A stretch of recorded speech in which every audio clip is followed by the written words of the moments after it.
Hola, bienvenidas, bienvenidos a un episodio más de CEPAP Pregunta. En esta ocasión hablaremos del proceso constituyente chileno. Yo soy Lucas Anaya y me está acompañando un destacado sociólogo chileno, Ernesto Tone, doctor en Ciencias Políticas por la Sorbona de París. Eh, Fue director de la Unidad de Análisis Estratégico de la Presidencia de Chile entre el 2000 y el 2006, así como secretario ejecutivo adjunto de la CEPAL y actualmente es profesor de la Universidad Diego Portales. Muchas gracias por estar aquí. Gracias a ti, Lucas. Bueno, en el año 2020 hubo un plebiscito en Chile para votar si los chilenos querían una nueva constitución o no.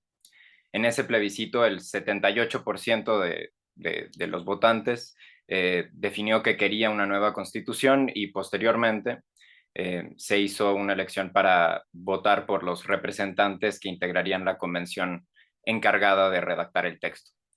A 2 años de ese inicio del proceso, ya hay un texto escrito y se hizo un plebiscito hace unas semanas, el 4 de septiembre, para determinar si los chilenos aprobaban ese texto y ese texto se oficializaba o si lo rechazaban. Y en este caso se rechazó con un 61% del voto. Entonces la pregunta va en este sentido. ¿Qué es lo que pasó en esos 2 años para que la opción apruebo haya perdido el 40% del apoyo de la ciudadanía entre una elección y otra? Sí, en verdad perdió bastante masa, porque el tema es el siguiente. En Chile existía un cierto acuerdo, un cierto consenso de que era necesaria una nueva constitución. Esto había pasado por un largo periodo.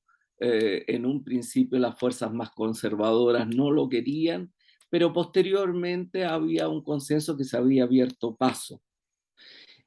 Por eso no es novedoso que haya habido un gran acuerdo de que hubiera una, una nueva constitución y que esa opción ganara por una enorme diferencia, como lo que tú señalabas. Ahora, lo que te digo que es más grande porque todavía esa votación se hizo con voto voluntario. ¿Ah? Y los chilenos habíamos adoptado el voto voluntario, yo creo que también creyendo que éramos más cívicos de lo que éramos, ¿ah? Y de que la gente iba a ir a votar de todas maneras, etcétera.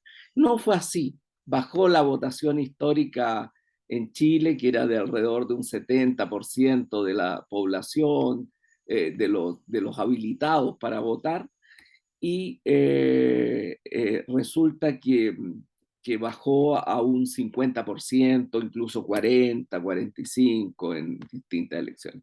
Así que la diferencia entre el acuerdo para hacer el plebiscito y el rechazo al texto preparado por la Convención Constituyente es enorme, porque votaron 13 millones de chilenos en la segunda, porque el voto era obligatoria y la inscripción automática. Entonces fue a votar todo el mundo.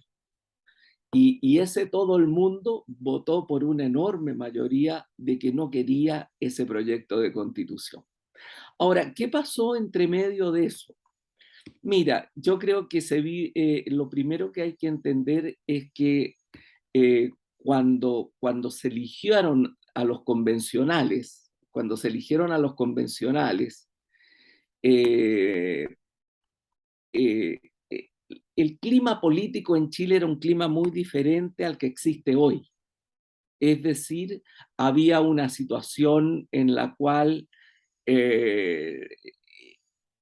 en la cual había una, mm, un rechazo muy fuerte a la institucionalidad política y a los partidos políticos. Y por lo tanto se cambió parte del sistema electoral para esa votación de los candidatos a ser miembros de la convención, favoreciendo a los independientes. ¿Mm? Entonces los partidos tuvieron una caída, los partidos tradicionales tuvieron una caída muy fuerte en su votación, y los independientes sacaron una gran votación. Ahora, el problema es que estos independientes no eran independientes, porque los independientes son independientes de a uno, pero estos eran en verdad grupos políticos que utilizaron el mecanismo de la independencia y que por lo tanto cuando llegaron a la Convención Constitucional generaron una correlación de fuerzas que era muy sesgada hacia sectores de la izquierda más radical, más maximalista, que no tenía que ver incluso con la correlación de fuerzas que había en ese tiempo, que hoy día ha cambiado, y ha cambiado en favor de un cierto crecimiento de la moderación y del reformismo. ¿Ya? Entonces, el trabajo de la Convención Constitucional fue un trabajo muy complejo, en el cual no hubo un espíritu de crear una constitución en el que cupieran todos. Es decir, no había un espíritu de llegar a un acuerdo progresista, a un acuerdo más avanzado que la constitución antigua, por supuesto. ¿Ah? Y yo creo que habían condiciones para ello, pero se construyó un texto que era un texto que tenía dos características muy complejas para una constitución. En primer lugar, no era una constitución que buscara un acuerdo, que buscara una negociación en el cual se pudieran todos sentirse en algo representados. Es decir, que todos salieran un poco descontentos, pero con un grado de aceptabilidad, sino que fue una constitución partisana, un proyecto partisano, que respondía a los planteamientos de la izquierda más radical, con posiciones exacerbadamente identitarias y respecto al plurinacionalismo y a una serie de otros temas, y también con posiciones que cambiaban al sistema político en el sentido que ponía en peligro eh, algunos elementos importantes de la democracia. Por ejemplo, la situación de balances y moderación de un organismo por otro. Te doy un ejemplo. Por ejemplo, el Senado desaparecía y se creaba una institución menor. Y el sistema judicial perdía bastante de su autonomía y se dividía al interior. Es decir, ya no era un poder con, de acuerdo a la división de poderes, de los tres poderes del Estado, a la vieja separación de Montesquieu, ¿ah? Sino que uno de esos poderes caía, perdía capacidad frente a los otros. En fin, se dieron una serie de temas. Fíjate que curiosamente los temas que produjeron mayor desacuerdo no fueron los temas económicos como se pensaba, porque en los temas económicos hubo una cierta negociación, pero sí en los temas políticos, en los temas del sistema político y en los temas también de la definición, por decirlo así, estructural del país. ¿Ah? Chile como un Estado unitario o como un país plurinacional. Eso fue un tema muy importante y muy fuerte en el debate. Y eso fue generando una confusión entre un texto constitucional, el proyecto constitucional tenía elementos de una constitución, pero tenía también elementos de un programa político de un sector. Entonces hubo una confusión de órdenes, como decía el filósofo Pascal. ¿Ah? Se confundieron órdenes diferentes. Entonces eso produjo un cierto malestar, una recomposición del estado de ánimo de los chilenos, Y se produjo una situación que nadie esperaba, que fue esta votación por un rechazo. A mi juicio, el gobierno, que en el entretanto fue elegido, que era el gobierno de Boric, eh, eh, que había sido elegido con votos de la izquierda radical, pero también con muchos votos de la izquierda moderada y del centro, frente a un candidato de la derecha que era un candidato de la extrema derecha, ¿ah? eh, en vez de tomar una cierta prescindencia del proceso constitucional, se jugó por entero para el apruebo. Y eso lo hizo quedar muy mal después porque quedó con menos fuerza para conducir una situación posterior, que es la situación que estamos viviendo hoy. Y de otra parte, se produjo, por decirlo así, dentro de la izquierda democrática, se produjo una separación entre quienes estaban en el gobierno por el apruebo y quienes estaban fuera del gobierno por el rechazo. Es decir, no hubo solo el voto de la derecha, por decirlo así, sino un voto bastante extendido, bastante ciudadano, que fue generando un resultado que nadie esperaba. ¿Por qué nadie lo esperaba? Porque se pensaba que el hecho de que el gobierno pusiera toda su fuerza en lograr que ganara el apruebo iba a tener un efecto, pero no lo tuvo. Y de otra parte, no se esperaba porque nunca se esperó que la gente iba a ir a votar en esa cantidad. Entonces, todas las mediciones anteriores daban una cierta ventaja para el rechazo, pero una ventaja relativamente pequeña, salvo unas pocas que se estimaban que eran demasiado optimistas. Pero resulta que hubo toda una cantidad de la población que no se sabía cómo iba a votar, porque votaban por primera vez después de muchos años.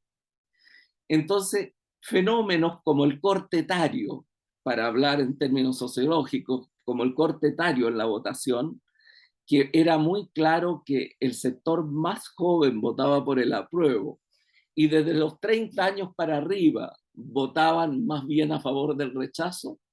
Esto se perdía cuando tú te ibas hacia los sectores más alejados de la política. Y ahí el voto joven también se volvía un voto por el rechazo.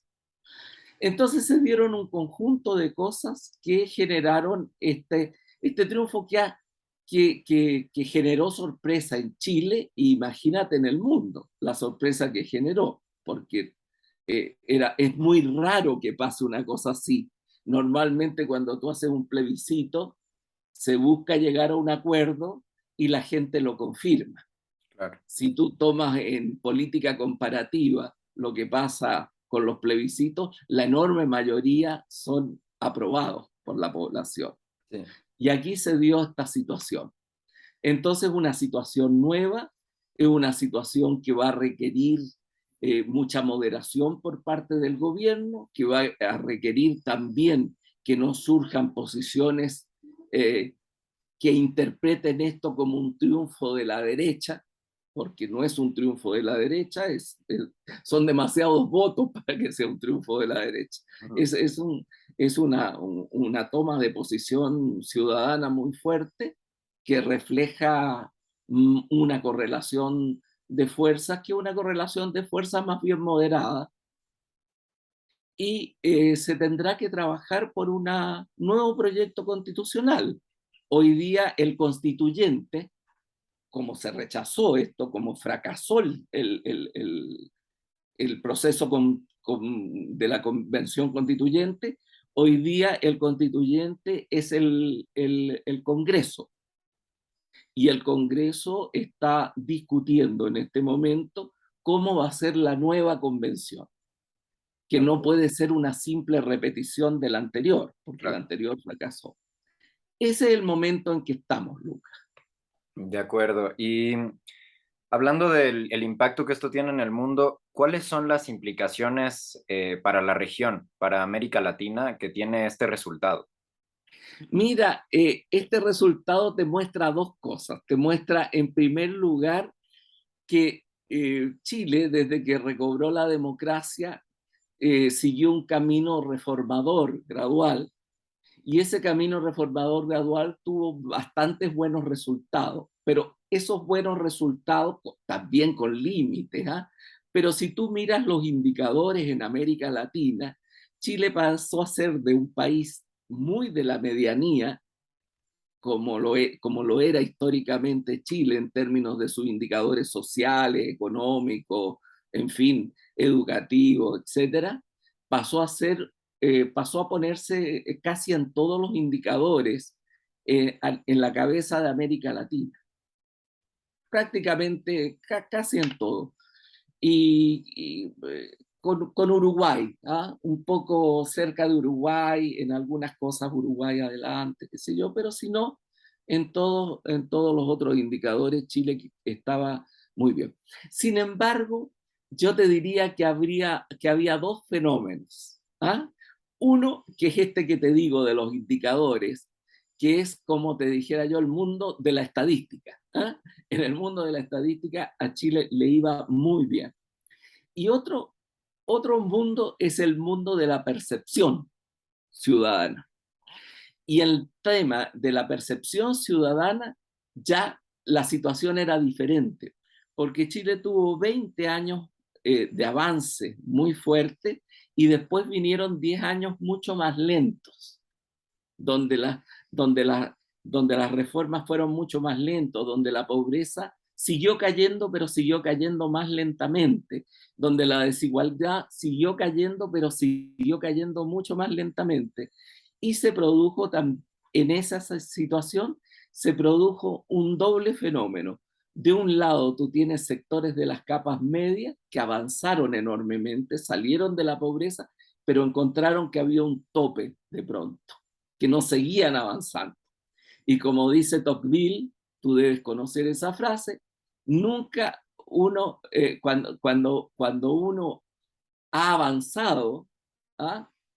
Quiere seguir avanzando, no quiere detenerse. ¿Ah? Eso sucedió antes de la Revolución Francesa, bueno, en fin. Eh, eh, eso fue una parte. La gente sintió que había avanzado y que después tenía un tope. ¿Ah?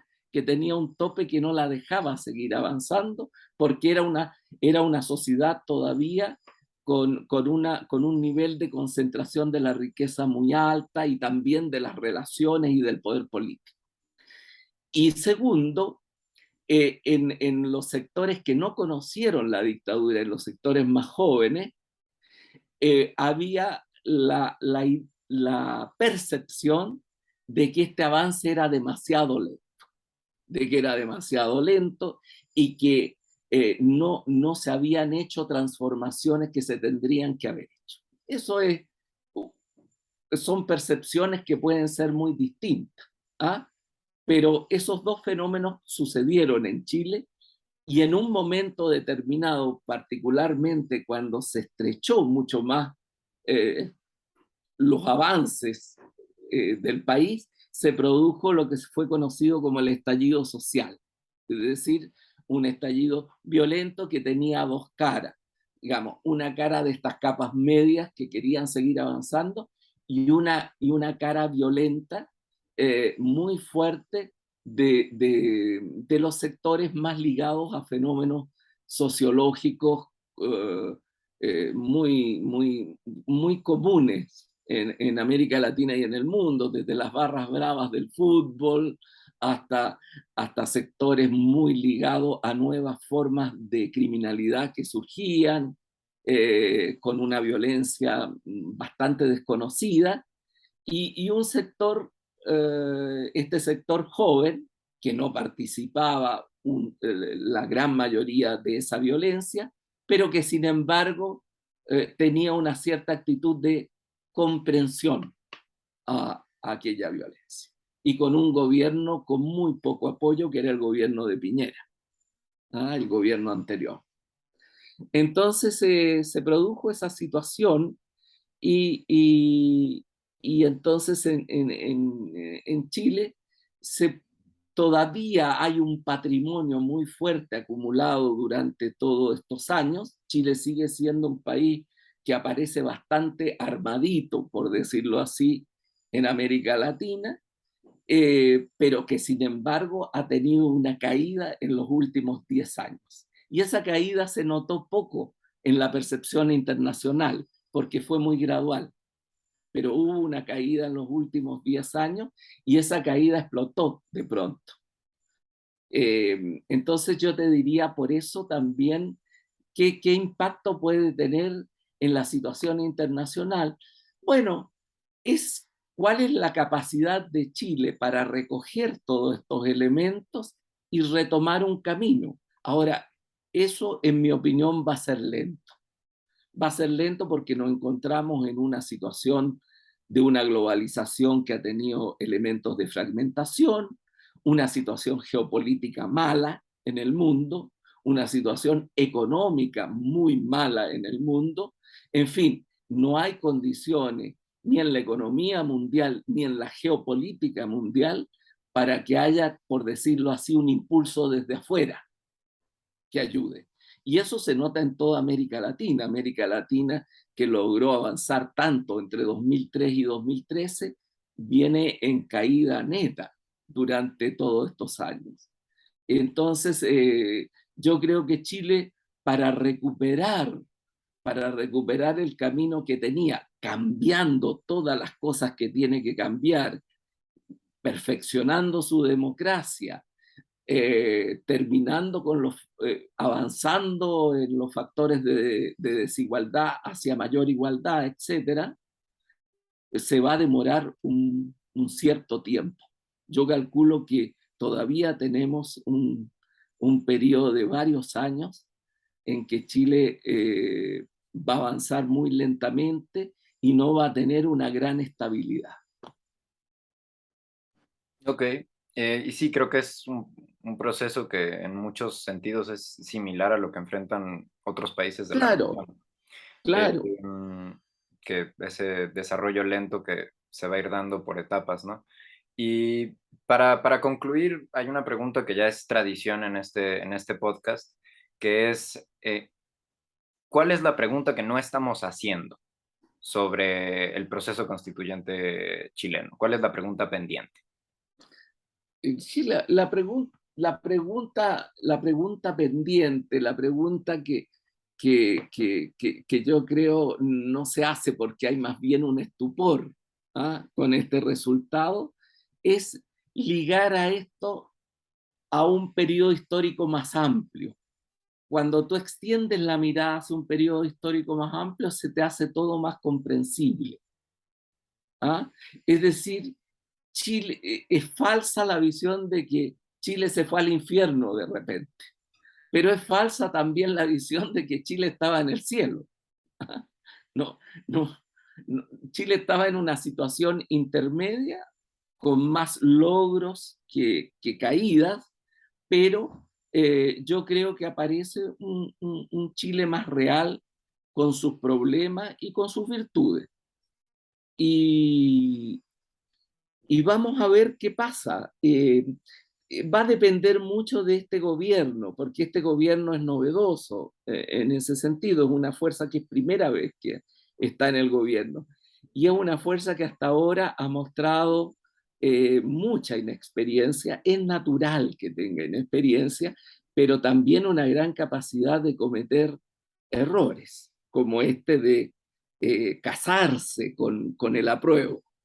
Le hubiera permitido tener una situación mucho más libre hoy día si no hubiera, si hubiera tomado una posición, ¿cómo decirte?, más de Estado, más de decir, miren, yo soy el gobierno y por lo tanto yo tengo una opinión, pero yo no intervengo en el proceso. Yo creo que va a depender mucho de eso y todavía está abierto. El presidente es un hombre que está pensando, que tiene mayor apertura, pero en torno de él hay sectores de mucho doctrinarismo de mucha visión doctrinaria y de parte, que le es difícil generar compromisos. No lo sabemos todavía. Entonces yo te diría, la pregunta que nos está haciendo es cuál es la capacidad de Chile para, para, para superar los errores cometidos y para poder profundizar en aquellas cosas que avanzó. Muchas gracias y sin duda la perspectiva histórica es muy útil para poder entender esa pregunta. Bueno, pues estaremos al pendiente de lo que sucede en Chile, desde México y desde donde sea que nos sintonicen. Y bueno, muchas gracias, Ernesto Tone. Muchas gracias también a... Gracias a ti, Luca. Que Gracias. estés muy bien. Igualmente.